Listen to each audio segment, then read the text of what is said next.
Well, good morning, everyone. Welcome to today's webinar. I am Melanie Charles. I'm the Marketing Manager for DrayTek in the UK and Ireland, and I'll be providing a brief introduction today.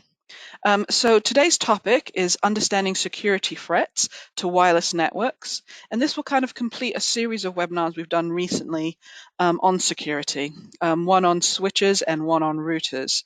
So for our dealers, they can find all three within our dealer portal, and for end users, you can find the switch security webinar in our video section. So during the next 45 minutes, we'll explore not only the threats to wireless networks, but also some DrayTek solutions. This will probably take us through covering how you apply solutions to our access points and routers. Today's presenter is Mihai Cretu. And so just a few notes about today's webinar, just general housekeeping here. Mihai will be providing a pretty comprehensive technical presentation.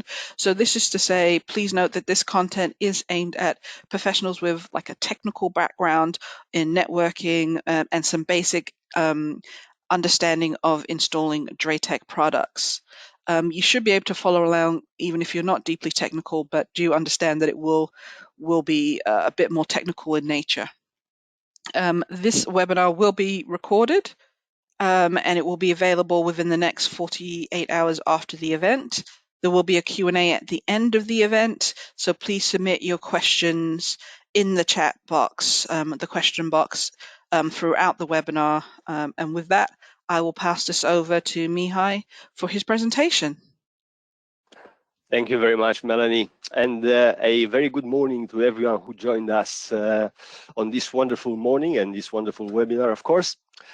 Without further ado, I'll run you through today's agenda. We'll be looking on wireless security basics, what's new on WPA3, what are the risks to your wireless network and how you can mitigate those, best practices in which we can use guest SSIDs, therefore VLANs, and radius authentication instead of classic pre-share key authentication. And finally, we'll be looking at ACS management as a secure way of managing Wi-Fi networks. So let's have a look on what is wireless security, how that works, and what types of security do we have. Basically, wireless security is in essence the prevention of unwanted users from accessing a particular wireless network. More so, wireless security aims to ensure that your data remains only accessible to users that you personally authorize. How does wireless security work? Well, an open wireless network or one without any authentication or encryption allows anyone within range to intercept and view any other users sent or received data. Today, it's likely that much of that data itself is encrypted as we use HTTPS, TLS, we use VPNs or other secure protocols, and for that reason, sometimes using such services in public or shared Wi-Fi facility is still acceptable. So basically, security works by encrypting at one end and decrypting the data at the other end. And now let's have a look at some types of security and a bit of history in here, I would say. Wired equivalent privacy, WEP, is the first security protocol ever put in practice. It was designed in 1997, and now it became obsolete, but it's still used in modern times with older or legacy devices. WPA, Wi-Fi protected access, was developed to deal with the flaws that were found with the WEP protocol. WPA offers features such as Temporal Key Integrity Protocol, TKIP, which was a dynamic 128-bit key that was harder to break into when compared with WEP's static, unchanging key. In 2004, WPA2 brought significant changes and more features to the wireless security gambit. WPA2 basically replaced TKIP with the counter mode cipher block chaining message authentication protocol, CCMP, which is far superior as an encryption tool. WPA3 is introducing the first major changes to wireless security in 14 years, and we'll cover that in the next slide. WPA2 and WPA3 can be used in conjunction with pre-share key or 802.1x, and we'll cover that later in this presentation. Back to 2017, WPA2, the previous gold standard, was cracked, and we'll cover that in the vulnerability section. Luckily, WPA3, the successor to WPA2, had already been ratified in 2017, therefore speeding up its implementation. WPA3 can provide new features such as simultaneous authentication of equals, which replaces the pre-share key methodology used in WPA2, and is designed to mitigate against dictionary or brute force attacks and denial of service attacks. Opportunistic wireless encryption, it's an automatic encryption method, also known as enhanced open. Higher level of encryption when compared to WPA2. WPA3 uses now 128-bit encryption or 192-bit encryption in WPA3 802.1x. Perfect for secrecy. New session keys are used continuously in order to prevent previous communication being decrypted if the key of a current session is compromised. Wi-Fi Easy Connect. This sounds a bit like WPA.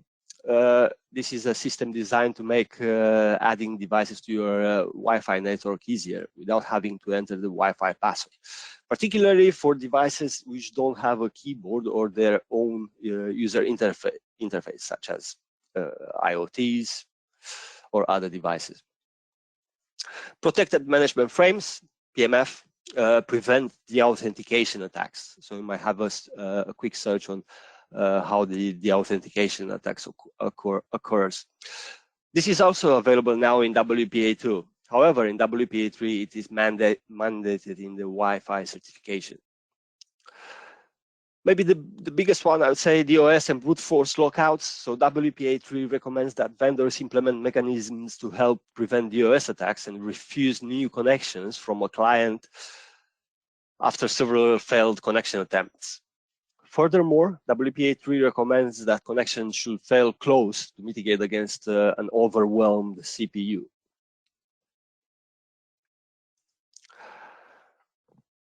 Remember that not all end devices currently support WPA3, such as phones, printers, TVs, and when selecting both WPA2 and WPA3, sometimes doesn't work with old clients. So if you pick WPA2, WPA3, and find a client that can't connect to your network, you might need to have two SSIDs, one for WPA2 and one for WPA3.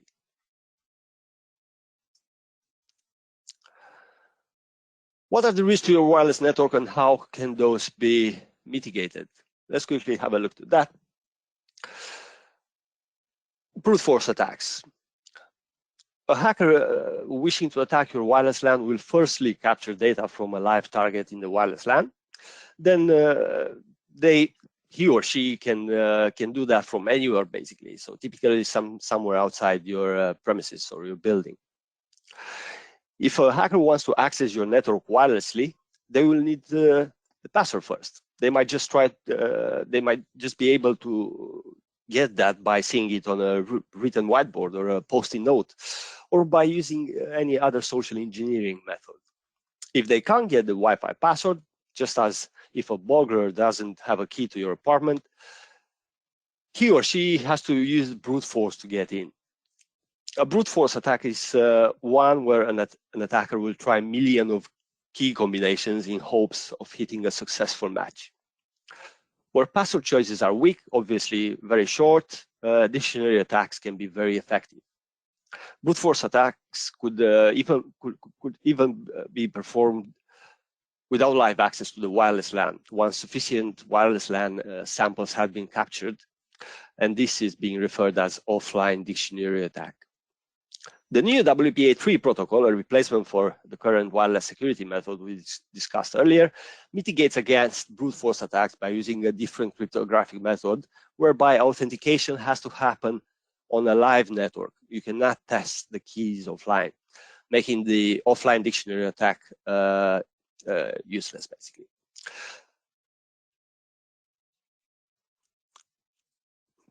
Use a mixture of random words, numbers, and symbols. It's for that reason. If you refer to the last point on the screen you are seeing, if you made up a string of numbers or words, that's made up by you and therefore can be found in any dictionary.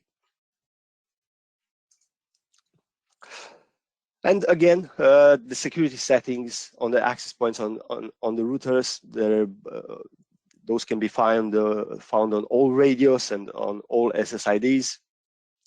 The mode is set as WPA3 personal, and the passphrase or pre-share key is set as a very strong one.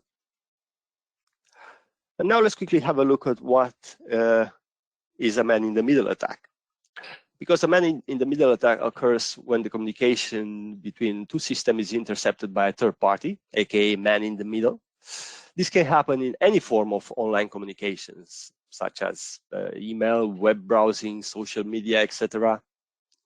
The man-in-the-middle can use a public Wi-Fi connection to either listen into your conversation or try to inject data into your connection to gain access to your browser or application that it's trying to move data around, or even compromise the entire device.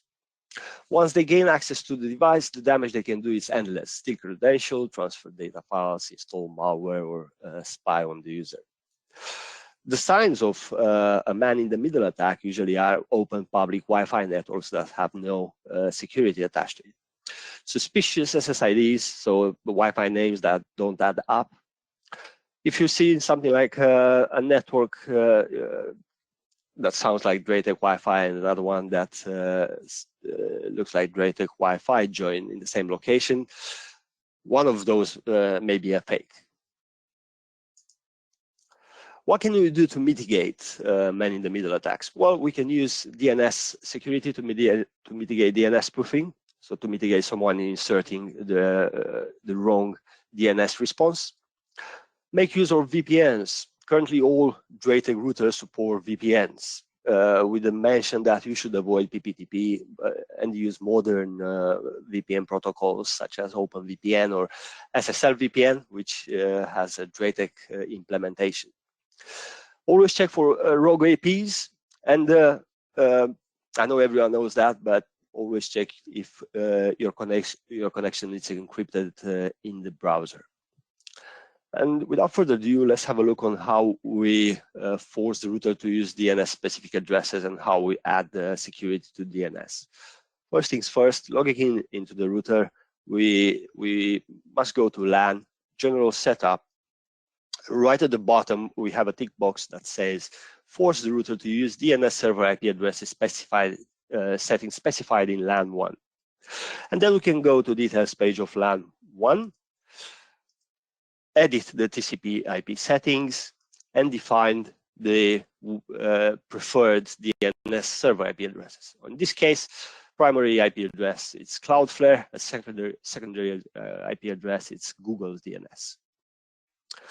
Now, if after completed this step is complete, we can go to Applications, DNS Security, and enable DNS security on the WAN that's currently online. If you have multiple WANs, you might want to do that on all of them. As a first state, we can see the primary and secondary DNS are not yet authenticated. Soon after, we can obviously see both primary and secondary DNS support DNSSec. And as a last step, we need to set the bogus DNS replies to be dropped.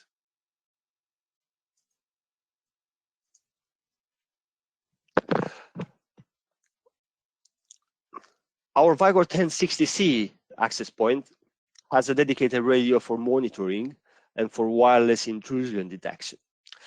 And we can obviously see onto the dashboard, it's live currently searching for any rogue APs.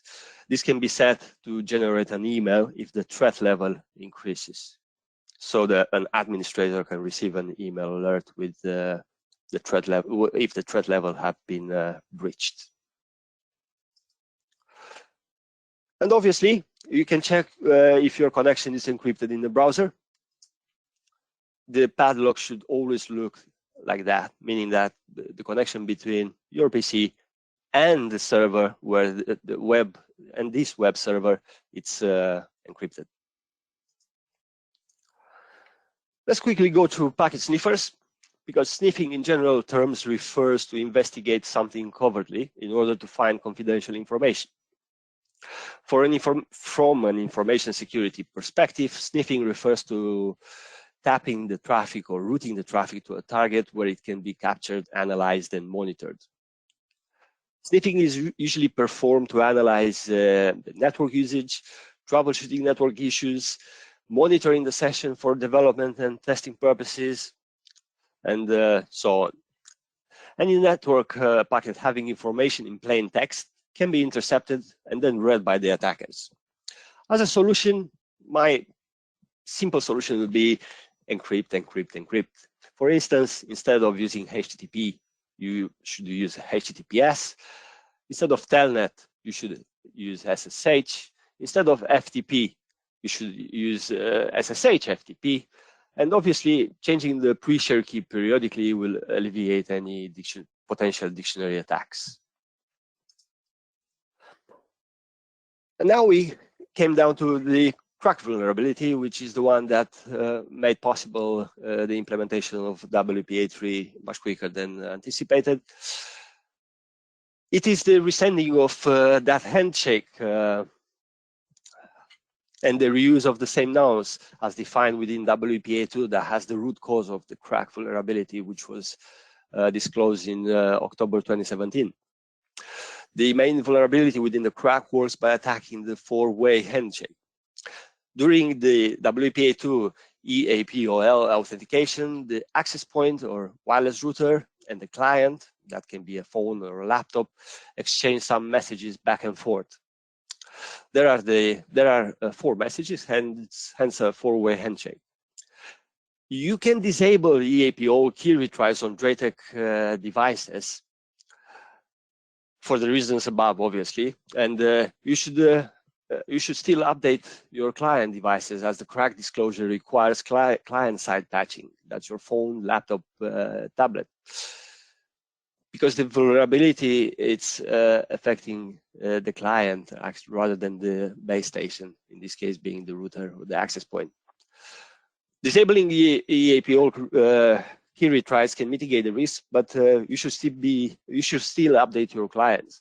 If you are sure all your clients are patched and protected against this attack, then you might want to enable EAPO key retries to improve the performance of the Wi-Fi connection. And let's have a look on how we can disable EAPO key retries. Back to any radio on routers or access points, under security, we have EAPO key retries set as disabled.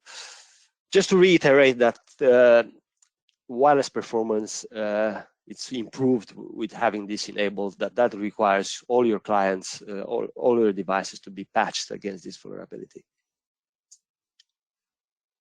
And just a mention of other types of attacks, fragmentation and aggregation attacks, which basically is a collection of new security vulnerabilities that affects Wi-Fi devices.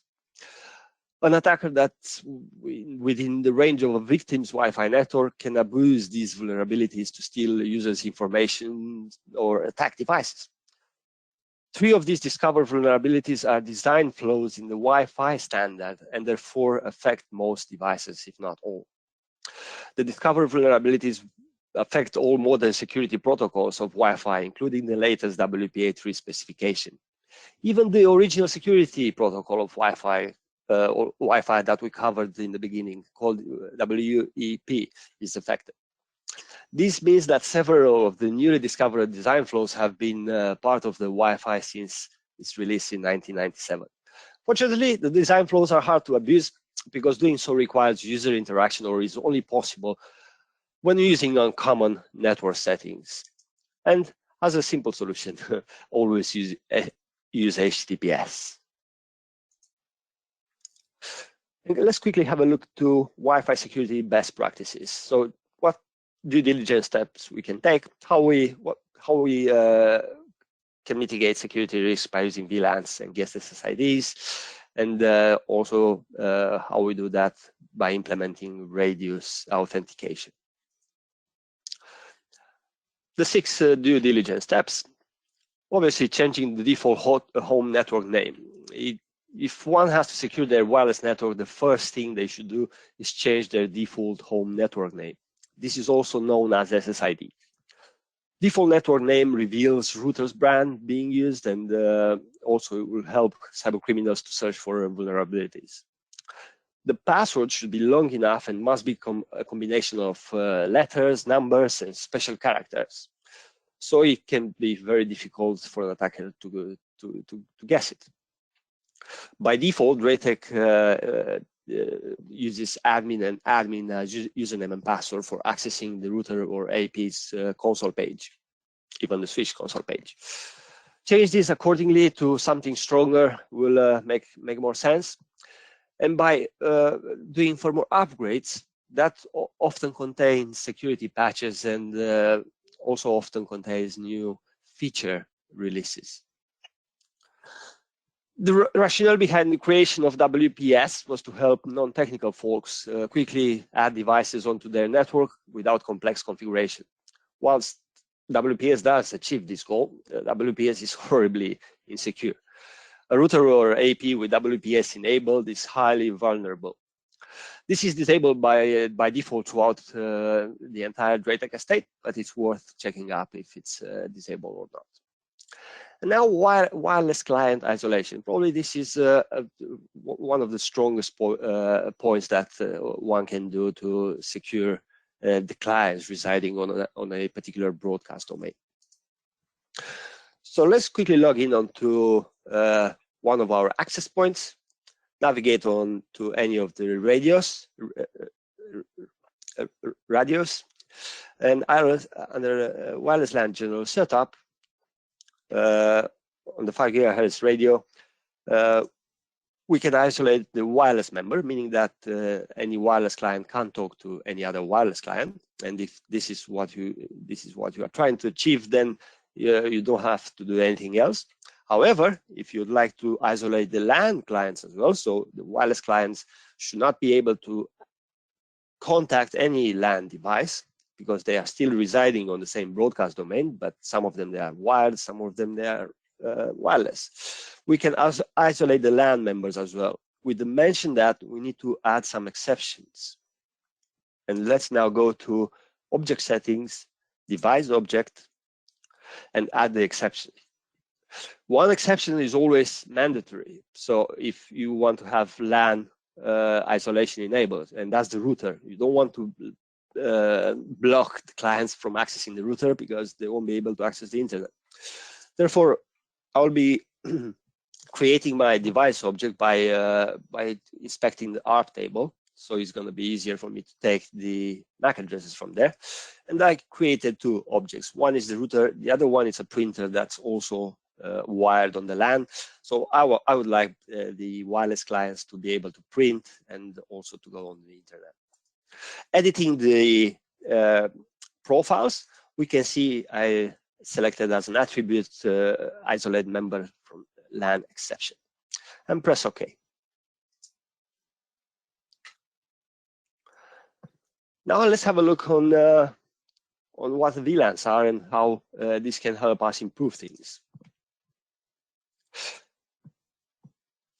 VLANs are usually configured on the switches by placing some interfaces into one broadcast domain and some interfaces into another. Each VLAN acts as a subgroup of the switch in an internet-based LAN. This means that frame broadcasted onto the network will be switched only between the LAN only between the ports within the same VLAN. And as a result, we can have the same VLAN on multitude of switches that are interconnected. This applies to access points as well, meaning that frames from a particular VLAN will always be forwarded to that specific SSID that is manually defined by you. That's because APs and switches operate at the same OSI layer 2, which is the data link layer. The key benefits of using VLANs, obviously, increase security, because VLANs support a logical grouping of network devices. They reduce broadcast traffic and allow more control in implementing security policies. Also, types of traffic, such as surveillance, is only available to those authorized. And by doing this, VLANs will decrease security risks by reducing the number of hosts that receive copy of the frames that the switches or access points are broadcasting. Each network has its own broadcast domain. As the amount of traffic grows, these broadcast packets can congest the network and could potentially slow down things. Splitting the traffic into two networks created by VLANs can greatly reduce the broadcast traffic and reduce congestion on the network, thus improving performance. If the requirement for a network are to having 3 separate subnets, then we have 2 options. One of which requires us to acquire 3 switches to accommodate the 3 subnets, or to use a managed switch, which will allow us to logically accommodate these subnets by using VLANs. Obviously, this reduces cost, since instead of 3 switches, we only use 1 to obtain the same thing. The same mindset applies to access points as well. And let's have a look at the topology of today's scenario. We have a 2866 router, and on port 1, 2, and 3, we have 3 AP903s. And let's log into the router and define our VLANs as a first step. Under LAN VLANs, I have enabled the VLANs. I have added port 1, 2, 3 on both sub LAN 1 and LAN 2, which is part of VLAN 0, VLAN 1.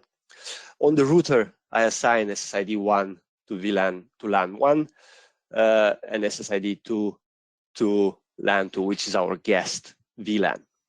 Furthermore, I enable tagging because propagating the traffic from the router to another network device requires you for that device to differentiate the traffic. We need to add a tag to it. So I add the tag number 10 to our guest VLAN. And you can see port 1, port 2, and port 3 is part of both VLANs, one tagged and one untagged. Now defining the 2 subnets that we just enabled on the VLANs. Under LAN general setup, we can see we have LAN 1, which is our main network, and LAN 2, which is the guest network that we want to use.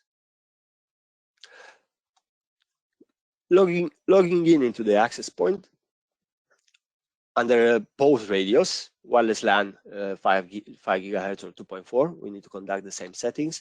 So under general setup, we enable wireless LAN, we enable second SSID, we name them as a main network and guest network, we isolate member of the wireless network, and we add the VLAN ID number 10, meaning that the guest network is going to be part of the 192.168.200.0 network. Furthermore, we need to add security, as explained earlier, under wireless LAN, 5 GHz and 2.4 GHz radios. We can define security on all available SSIDs. And AES is used, obviously, as the only accepted WPA algorithm. Now let's quickly have a look to radios and a bit of an explanation on how this works. Obviously, radio stands for Remote Authentication Dial-in User Service, And this is a network protocol that enables centralized authentication, authorization, and accounting regarding requests sent over a network. Leveraging the Radius protocol can be highly advantageous in the modern office or at home. Why is that? Because Radius utilizes the client-server model. Requests for access are sent from a client to a Radius server for verification. The server receives a request as a package containing the client's username, password, IP address, and maybe the port number. Then queries the database for matching credentials. Depending on the information received from the client, the server will then return an action to accept, reject, or challenge. And only then will grant access to the requested service accordingly. Few key features used by Radius is network security. Client requests are always authenticated or authorized by verifying the user credentials and the shared secret. In most cases, the user credentials are the username and password, and the shared secret comes from the access point, like a router or a switch. The password is always sent over an encrypted channel to prevent an attacker from intercepting shared secrets on an unsecured network. Flexible authentication mechanism. This supports a variety of user authentication protocols such as EAP, TTLS, or PEAP, to name just a few, although there are many others. And the extensible protocol essentially means Radius can support means of authentications other than username and passwords, such as token cards, smart cards, certificates, or one-time passwords, and other various means of authentication. Now let's quickly have a look on how we do this on our routers and access points.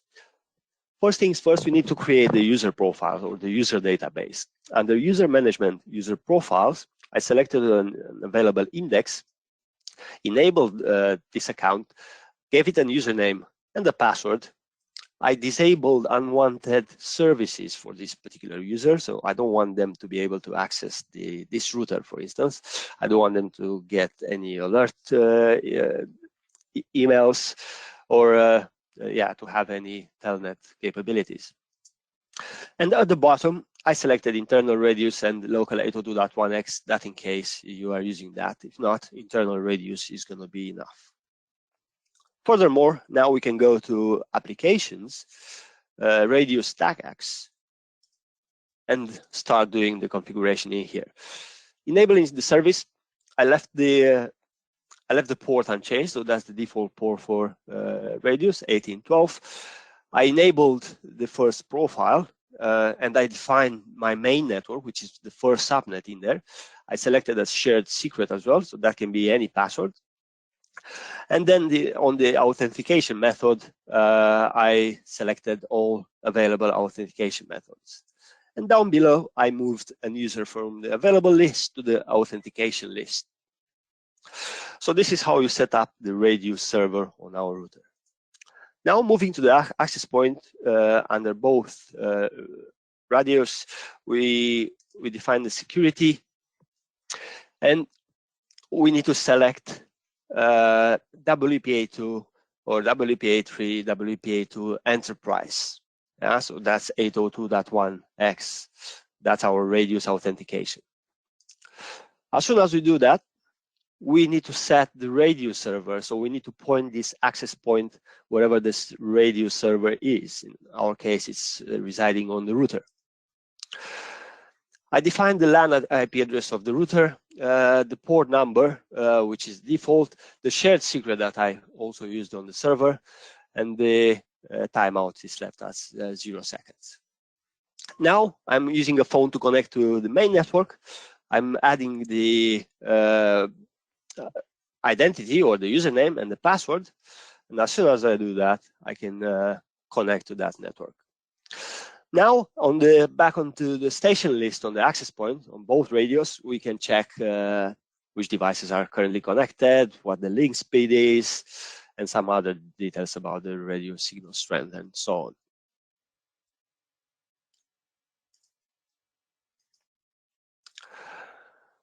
Now let's have a look on how we improve security by using ACS management as a security as a mean for management, obviously, and a secure way of managing Wi-Fi networks. It's a cloud-based solution that covers the entire DrayTek estate, yeah, it will be the best suited tool, meaning that it can be accessed from everywhere.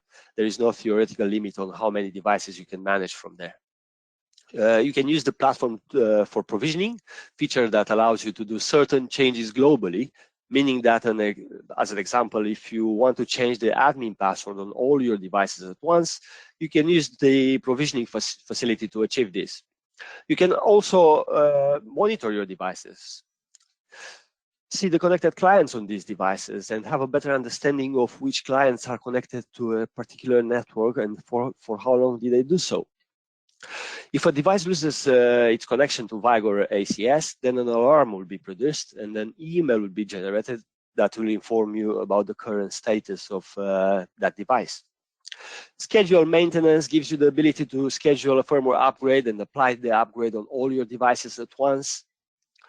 You can also schedule a configuration backup that can be set up as a cycle backup, for instance, every 2 weeks on all your devices. There are dozens of reports that can be created, such as LAN or WAN, traffic overview, firmware overview, and many others. Let's have a look on how we do the settings for ACS on our devices. This applies to the entire DrayTek estate, so switches, access points, and routers. And under system maintenance management, we need to enable TR69 for the ACS server to be able to manage this device.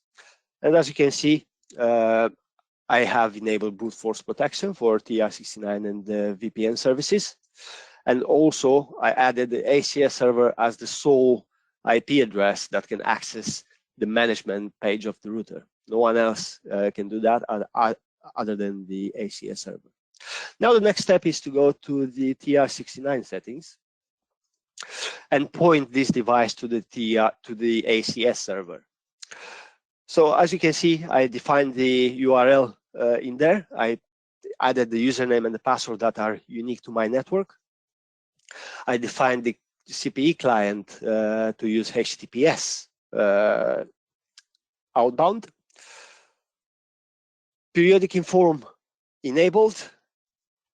Stun enabled. So if your router or access point, the access points and switches will always require a stun setting, the stun server, because they reside behind that. But this can be the case for routers that reside behind other routers. You always need to enable stun. And as soon as we press, so we can export some parameters as well. Some who logged in onto the router, what changes they have done on the router. We want to report all these changes to ACS. Now, after we press OK, we can see the device is basically registered on the ACS management platform. We can now have access to its configuration, and the configuration is arranged the same way you find it when you log in onto the actual device. We can do perform configuration changes onto this device from here. The good thing about having your devices on ACS, it's for historical data that's lost usually when a device reboots, but it's never lost on ACS because the data remains there. And some of the things that the CPE is notifying right now. We can see someone logged in onto the router. They perform some LAN changes. They edited the object settings and the mail server object. So we have a bit of transparency of what happens throughout our estate. And that applies to switches and access points altogether.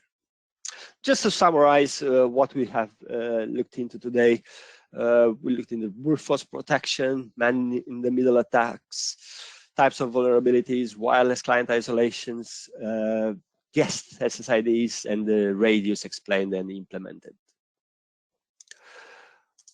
I will now hand over to my colleague Alex, I guess, is going to hold the Q&A session. Thank you very much, everyone, for sticking in. And yeah, Alex. Hello. Hopefully you can hear me. Yes, we can hear you. Good. That's great. Thanks, Mihai. That's very informative. So everyone, you can continue to ask questions during this session by putting some questions into the chat. We've got people on hand to answer those, and also any of the ones you put in we can use as part of this Q&A.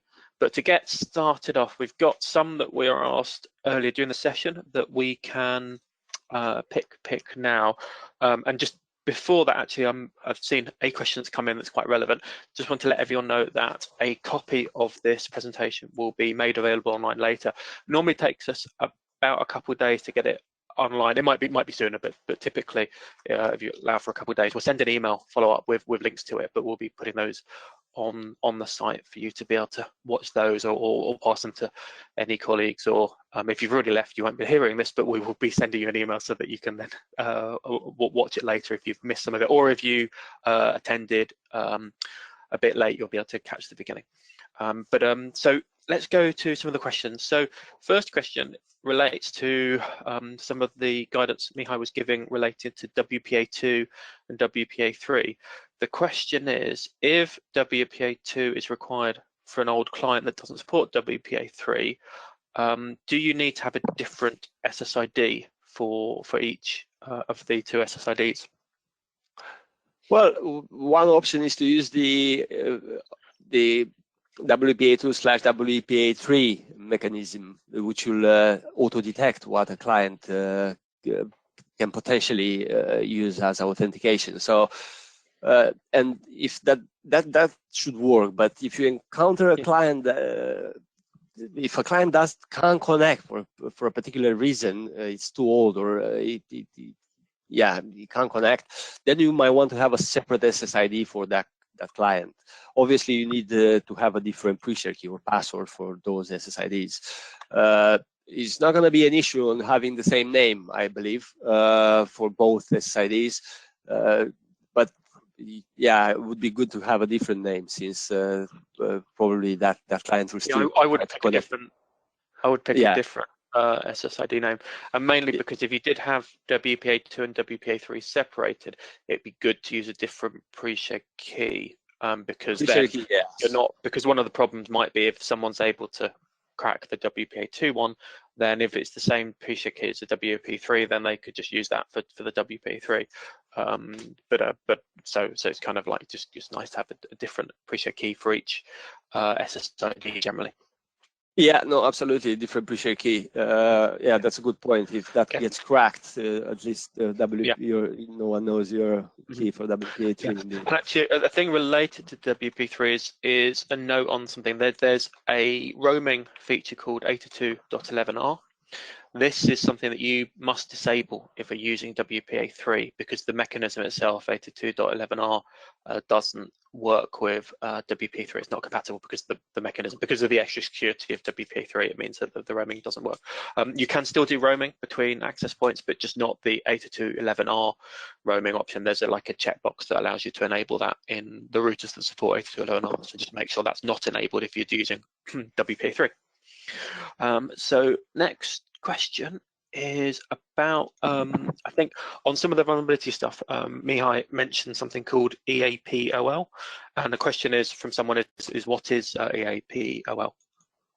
Well, it's a part of the authentication mechanism, and it's used to generate secure keys for the encryption, basically. There is a retry options built into the protocol, so the EAPOL messages are resent in case they are not received.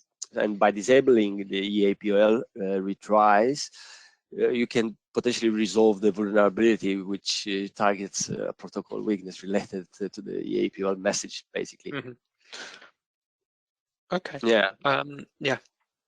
And I think Mihai, disabling EAPOL isn't necessarily required, is it now? No, it's not. If the clients are patched, as I said, which which I believe they should be patched by now, but thinking of legacy devices, they might not have received any security patches in a while, and therefore, yeah. Also, very important that wireless performance decreases if you disable the key retries. So would be better to have it enabled, therefore would be better to have all your devices up to date. Okay, and actually there's a related question to that that's just come into the chat asking, do all devices support WPA3? Does it require new hardware? What's kind of the general situation on WPA3 support? That's a very good question, and yes, no, not all the devices support that. It requires new hardware. So currently, the current line of DrayTek supports the WPA3. So I'm talking here about 903, 960, 1060, AP1000C. Yeah. It requires new hardware, so it's a bit of a hardware as well when it comes out to WPA3, because it requires more processing because it has more overhead, and yeah, older devices won't get updates to WPA3. Okay, thank you. And another question relates to VLANs. Actually, there's a few of them. So the first one is, can you use VLAN with mesh? Yes, so DrayTek has implemented that as a proprietary solution. It's currently supported with our AC routers, or straight using a mesh controller. Can be an access point, but the short answer to that is yes, you can have VLANs over mesh. Therefore, it's a good thing, because VLANs, it's a wired protocol, but this was implemented by DrayTek to work over wireless as well. Yeah, okay. And relating to VLANs, if you've got separation, but you're primarily using the say Windows server as the DHCP server, and you're not using the router, how would you cope with different VLANs? Because someone might not want the Windows server to be accessed by these untrusted guest devices. So what would you suggest when it comes to the DHCP side for the different VLANs? I don't understand the question very well. It's sorry, I'll ask again. It's if there is if you're using the Windows server for DHCP on the network, and you're wanting to employ a guest network, but you wouldn't want the Windows server to be accessed by the guest devices for their DHCP requests. So the question is, what could you do? Well, one of the things as an option is that you could maybe use the router for DHCP just for that VLAN. The router is able to do DHCPs on different LANs, so you can make it so the router doesn't do DHCP on your office LAN and then does do DHCP on a different VLAN. So that's one way to make it so that you don't have to pass the DHCP request onto your server. The other way might be possible with the firewall, but yeah, we need to look into it. So just some types of traffic to be allowed, others to be blocked. Okay, good, thank you. And I think we've started on time. I think we'll just do a couple more questions now, because I know the time's kind of running on. One is a question about randomized MAC addresses. So this is a kind of privacy mechanism of some wireless clients. They will randomize their MAC address when they connect to a wireless network. And the question is about whether or not this works with random. Where's that? Sorry, I've lost the question on the randomized. Sorry, I lost the first part of it was about randomized, but what's the rest of the question? So I've lost it in the question section. Sorry about that. But the general answer is that randomized MAC addresses don't cause a problem for devices. It would just work when it comes to the session and the security. What it does mean is that you won't be able to use the MAC address whitelist, but it's not a mechanism that we generally recommend using. The MAC address based whitelist, we generally, because it's so easy to spoof address, it doesn't give you that much more security. Final question is let's have a look about RSSI. Oh no, sorry, that's just the thing. I think I've got all the questions there then, because it's I'm just looking through at some of the questions that have come in.